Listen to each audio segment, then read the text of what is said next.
Hello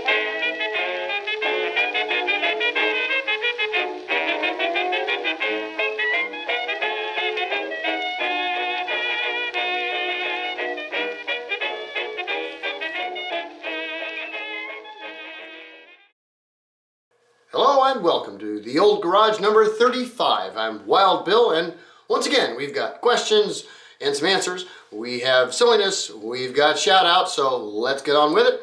And the first question comes from the episode on Gordon Bennett, and James MacArthur asked, okay, now I got some questions. Why did he never attend his own auto racing events? I know you mentioned that his races were the start of the Grand Prix, but is his cup still around? For some reason, his name is ringing familiar with me, and I don't know why. How did this race morph into the Grand Prix, and when did that happen? Okay, well, Gordon Bennett. Well, why did he never attend his own auto racing events? Well, it has to do with a little bit of controversy over his original Gordon Bennett Cup with yachting, because he was a little too into it himself. So he distanced himself just to make certain that there wouldn't be any accusations, as it were. And besides, he was too busy getting drunk. But yeah, his races were the start of the Grand Prix, because prior to this point, at least in the automotive world, there really wasn't any recognized worldwide international competition. And keep in mind, this is the late 1890s. I mean, the first Olympic Games happened in 1896, at least the modern ones. And so, you know, the idea of international sporting competition, you know, your World Cups and things like this. I mean, this is all the kind of that time this was happening. And so when the Gordon Cup did that, it was only a matter of time before a racing organization, in this case it was the French, actually took over that whole role of managing international racing, and still is to a large extent. And that's why it morphed in. It was just because, well, let's face it, Gordon Bennett himself was not particularly reliable personally.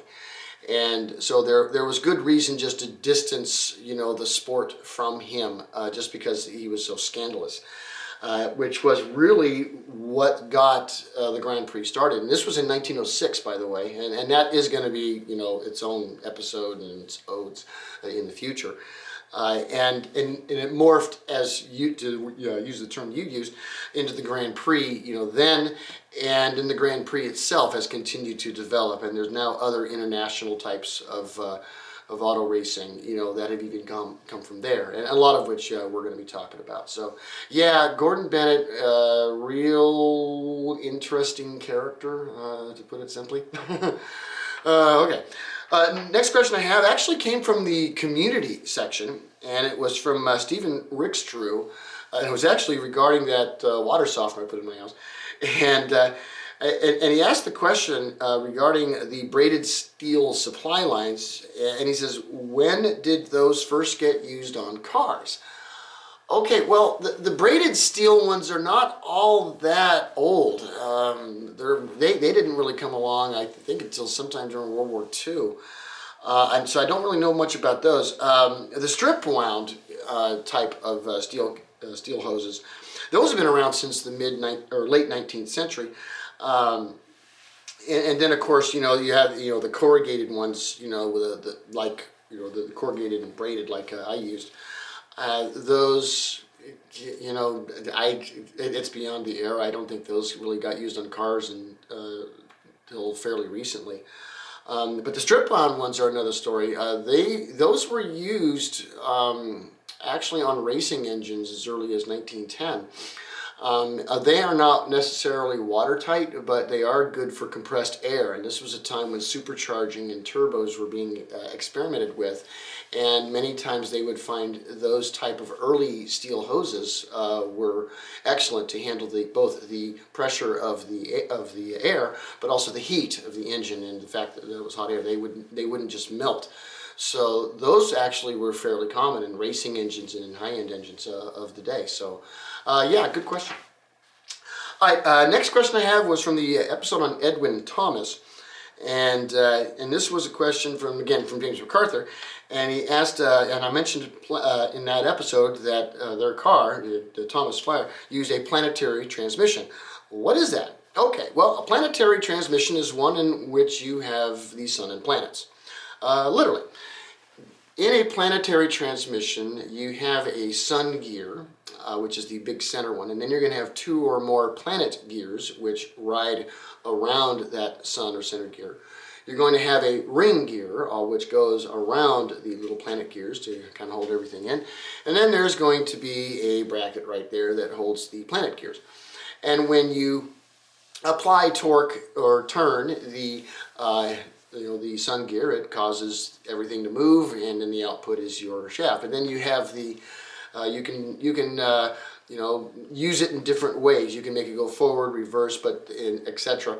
But the thing about a planetary system is that they're very good at handling torque. They're still used today in most automatic transmissions today. And just to get more speeds, more gears out of the planetary transmission, you just simply add more of the planets, and you just put them in or out of, of the line, by simply toggling them. But that's what a planetary transmission is. So there you go. Okay, and let's see. Silliness. Yeah, I think that's where we're at. Silliness. I gotta look this up here.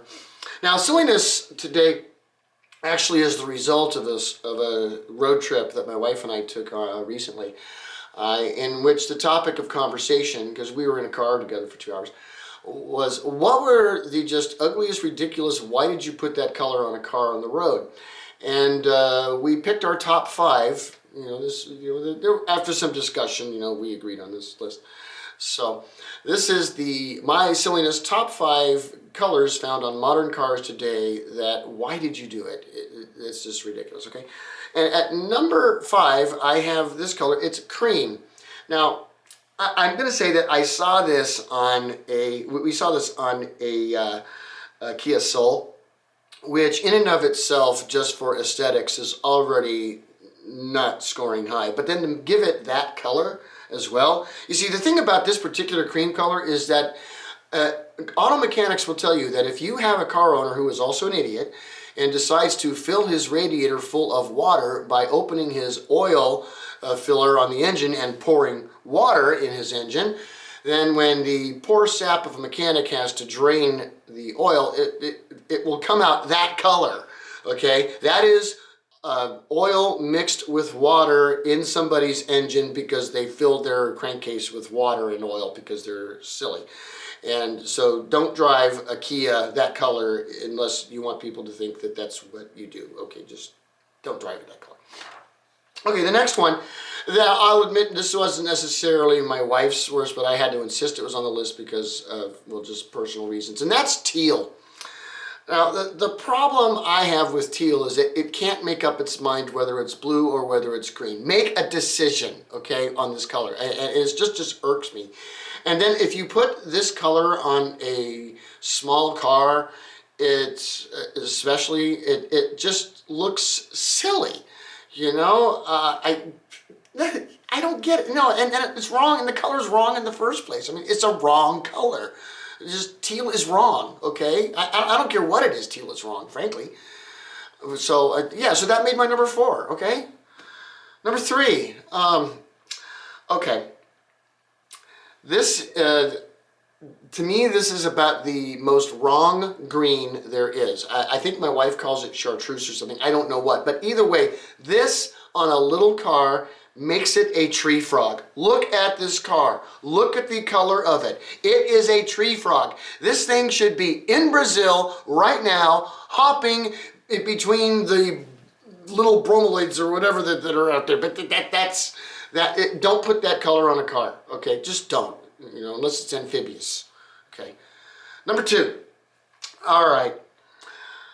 Okay, I see this on cars, I see this on trucks, and I'm like, why are you going to do it? I mean, and it's that ripe pumpkin orange. I mean, look at this. It's the great Chevy, Charlie Brown. I mean, look at this thing. It's a pumpkin.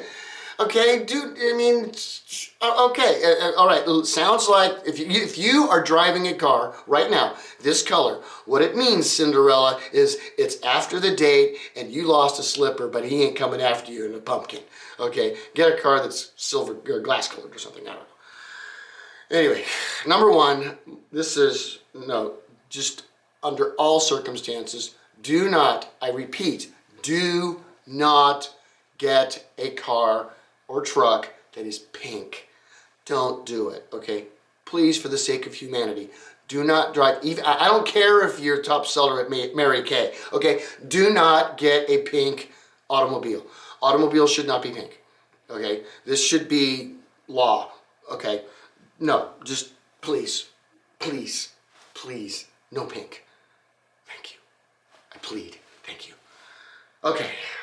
Shout out, I got a cool one for us today because I talk about really, really old stuff, but there is a channel, great narration, great history here about classic cars, and I mean more recent classics. Goes into the kind of details that we all like, you know, talks about not just the cars, but who were the people involved, you know, what was going on socially, etc. How was this particular car, you know, this Camaro accepted, this Ford, this Mercury, you know what I'm talking about? We're talking, you know, 50s, 60s, 70s, even into the 80s. And that's rare classic cars and automotive history. Go check out this channel. There's all kinds of really cool cars on it, lots of things to learn. Rare classic cars and automotive history. Go check them out, watch some stuff, go binge for a while. There's plenty of content. Like and subscribe, you know the routine. So that is what we have for the old garage for today, and I will see you next time. Peace.